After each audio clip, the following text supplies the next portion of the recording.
first question is what led to your decision to get married in the first place?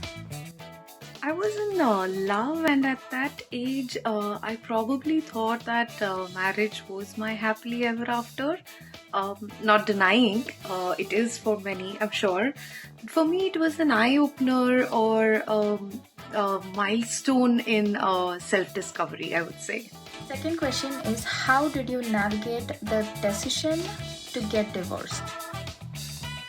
So I had a lot playing in my mind, putting my parents through the emotional turbulence of it, and being a love marriage. I somehow thought that I had to take ownership of it, and with all the things that were happening, I was not able to justify my choice of, choosing the person that I loved and got married to. And at the same time, I had to consider the emotional energy as well as the financial dynamics of the decision that I was taking. I would say, yeah.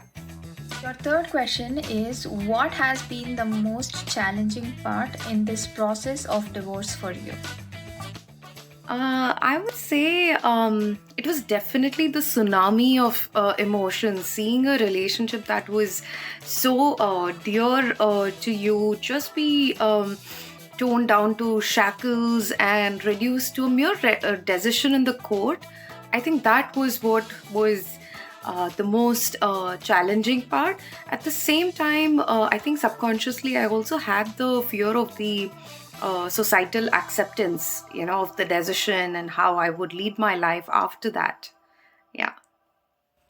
Your fourth question is have you found any unexpected sources of support for you during this time? Oh, that's a good one. So I think this time taught me who were the ones in my circles who had my best intentions. I kept those ones closer to me than ever before. And more than anything external, I was able to count my own self as my biggest support, I would say. So, your fifth question is in what ways has your perspective on relationships changed since your divorce? So, the biggest realization is that humans form relationships and humans are flawed. Some maybe a bit more than the other, and a relationship means being able to accept both the good and the flaws. And this applies to all the relationships that we are in our lives.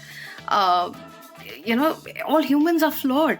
If you can accept that and make peace with it, then I think at some point you get into that place of harmony. I would say a place of peace and harmony. Yes. Okay, so your sixth question is what do you think are the most important lessons someone can learn from going through a divorce at a young age? One, that it makes you stand on your own feet, both mentally and emotionally. I'm not saying only divorce enables this kind of an independence in life, but with this kind of decision, it gives you no choice but to stand on your own feet. And second, you grow up or mature beyond your age, I guess. And trauma always gives you a choice to be bitter or a kinder person and heal yourself, I guess. Your seventh question is how have your family and friends reacted to your decision to take a divorce? So my family was the biggest support system. Of course, they had their own apprehensions and insecurities, just like I did. But then we stuck together and navigated through the process. I think at some instances I felt like this whole journey brought me closer to them. And friends, like I said, I realized who wished well for me, and I keep them closer than ever before.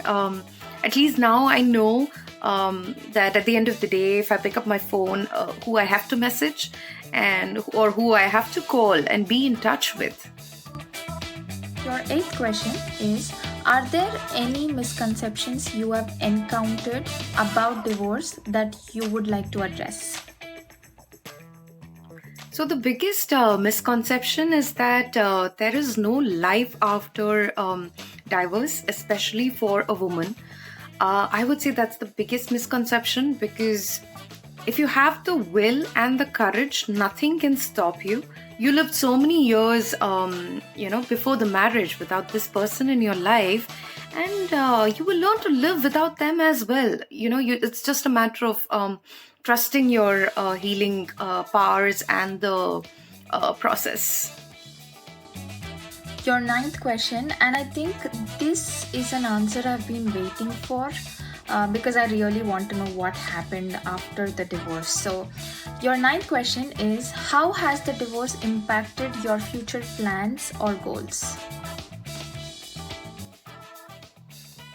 I think that was a turning point for me. It made me more determined and more ambitious. I've hustled, and I continue to hustle towards my goals in my life. And every day I wake up, I'm just grateful for the life I have and for the experiences it has given me, the learnings that I've gotten. And, I'm sure there's more to come. But I think that's the biggest learning, or, that's how it has fueled my ambition and goals in life. So, at this point, we are almost at the end of the interview. Your last and final question, your 10th question, is, what advice would you give to someone else who is going through a divorce at a young age? So my advice would be, weigh your options, sort your finances, and make sure you have a very strong support system and keep them closer. Well, that's it. I really hope you enjoyed it. We had a ball making it. Thank you very much.